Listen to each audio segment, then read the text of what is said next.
ഞാൻ മോഹൻലാലിനെ നോട്ട് ചെയ്തത് അപ്പുണ്ണി എന്നുള്ള സിനിമ വീക്കെൻഡ് സ്ക്രിപ്റ്റ്. അപ്പോൾ അപ്പുണ്ണി എന്നുള്ള സിനിമയിൽ മേനോൻ മാഷ് എന്നുള്ള ക്യാരക്ടറാണ് ചെയ്യേണ്ടത്. അപ്പുണ്ണി നെടുമുടി വേണമാണ്. അപ്പുണ്ണി നെടുമുടി വേണം, പിന്നെ ഭരഗോപി അയ്യപ്പൻ നായർ.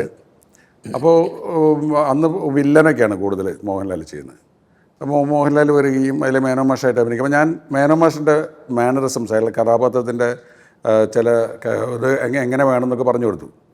ഞാൻ പറഞ്ഞു മാന്യമായ പെരുമാറ്റം, നല്ല നീറ്റായിട്ട് നടക്കുക. കാര്യം അപ്പുണ്ണിക്ക് ഇല്ലാത്ത ഒരുപാട് ഗുണങ്ങളുള്ള ഒരാളാണ്. ഈ അമ്മു എന്ന് പറയുന്ന മേനയുടെ കഥാപാത്രത്തിന് ആകർഷണം തോന്നണം. അപ്പോൾ ഇയാൾ ഇങ്ങനെയൊക്കെയാണെന്ന് പറഞ്ഞു കൊടുത്തിട്ട് ഞാൻ പിന്നെ അന്ന് അങ്ങനെ ഷൂട്ട് ചെയ്യും. അന്നൊക്കെ ഒരു 15-20 ദിവസം കൊണ്ടൊക്കെ ഒരു പടം തീരും. അപ്പോൾ നമ്മൾ ഇപ്പോഴത്തെ പോലെ വളരെ കീനായിട്ട് വാച്ച് ചെയ്തിട്ടല്ല.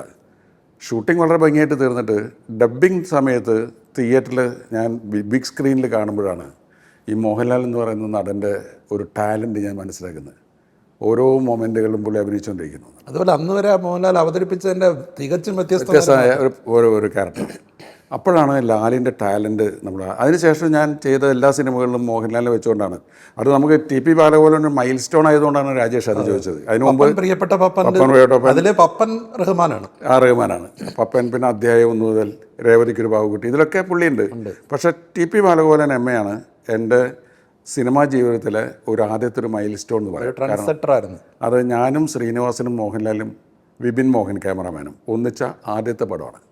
അപ്പം ഞങ്ങൾ നമ്മൾ തന്നെ നമ്മുടെ രീതി എന്താണെന്ന് തിരിച്ചറിയുന്നൊരു സമയം ഉണ്ടാവുമല്ലോ. അത് ബാലഗോപാലനിൽ നിന്നാണ് ഞാൻ മനസ്സിലാക്കി എൻ്റെ സിനിമയുടെ റൂട്ട് എന്താണ്.